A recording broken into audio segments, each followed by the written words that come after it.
New military chief warns about offensive counterattack. The man who was behind Friday's military coup has accused the soldier he deposed of having planned the counteroffensive by using French aid.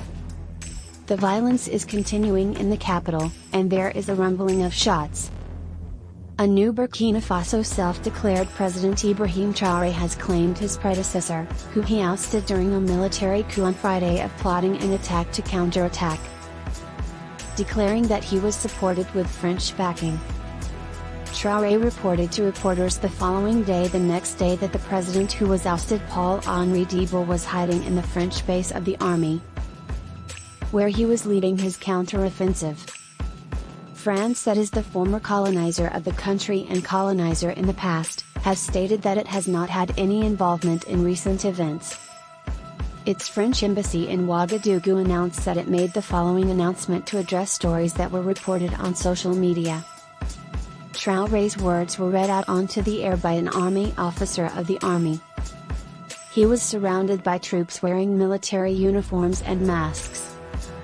It happened in the middle of a wave of criticism over the coup d'état, the second of its kind to be held in the West African state this year. A group from Burkina Faso army soldiers announced late on Friday night that they had overthrown the leader of the junta, Paul-Henri-Diba, who had himself been elected via a military coup in January. The soldiers have officially made the Captain Traore as the new strongman, his new post to be the West African nation's new strongman. The soldiers have blamed Diba of not doing enough to put an end to the Islamist insurgency that the country experiencing. Diba's whereabouts were not revealed following the military capture. What's happening in this moment? In the afternoon on Saturday, there was a hint for violence within the capital city Ouagadougou in spite of a general calm in the early hours of morning. The city's central area were reported. Security forces moved around in a group while helicopters flew over. The military blocked some of the main streets in the city, as well as the area around the presidential palace. The AFP news agency that shops will soon close their doors after initially being opened early in the morning. The French embassy in Ouagadougou advised their citizens to remain extra cautious regarding their travel plans to make sure that the tensions remain high in Ouagadougou. French residents living within the nation are thought to range from 4,500 to between the 5,000 to 4,000 mark. International condemnation at the regional level and international rebuke of the most recent coup.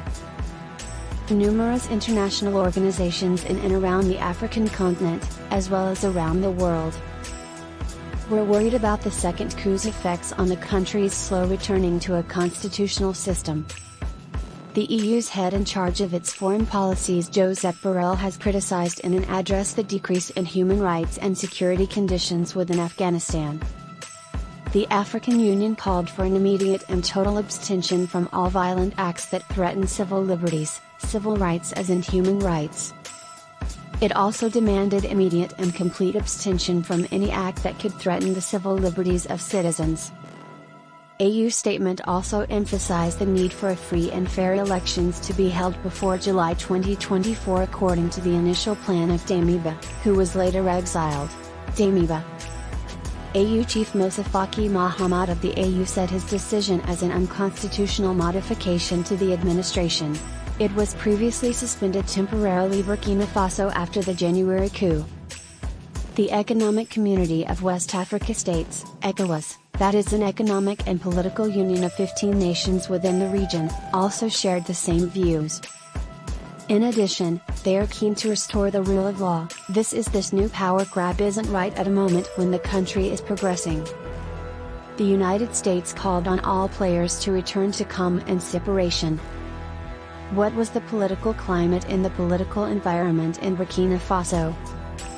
The Friday's coup took place 8 months after the military of the junta was able to take over the power on January 24, deposing President Roch Kabore, and dissolving the state.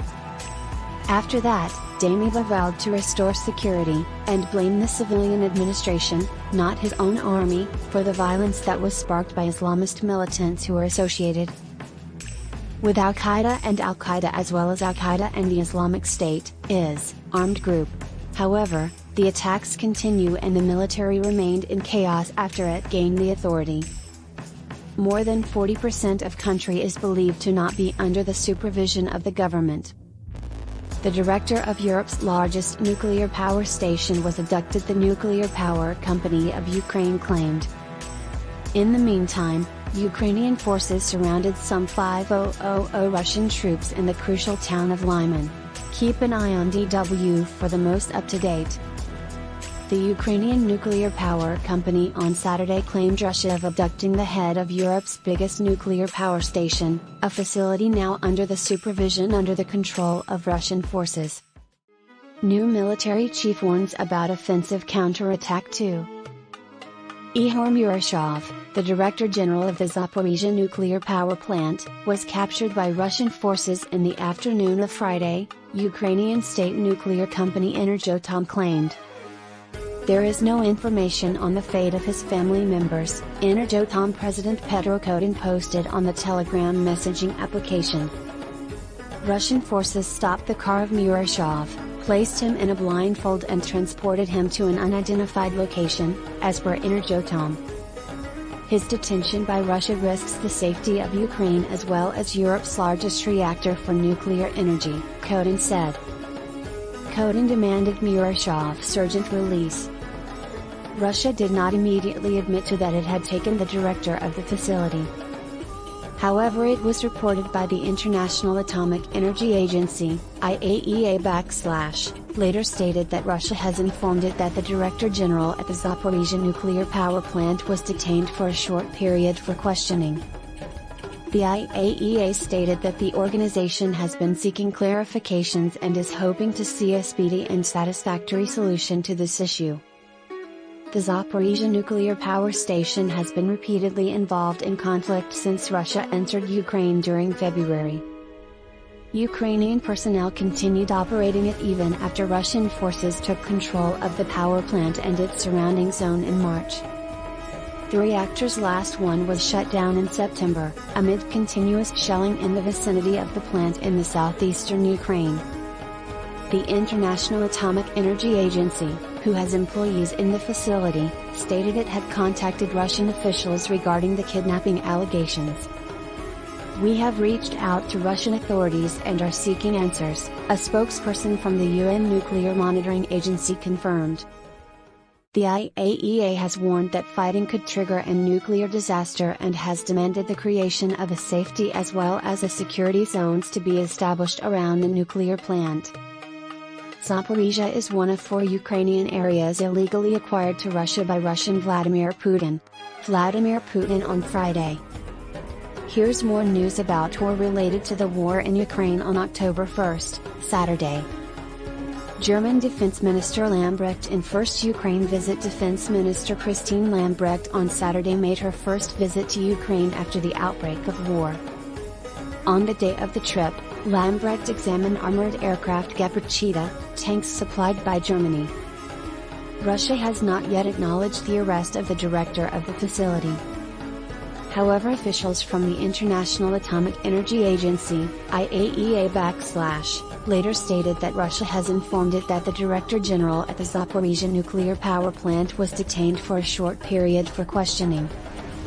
The IAEA declared the agency has been seeking clarifications and is hoping to see a speedy and satisfactory resolution of this issue.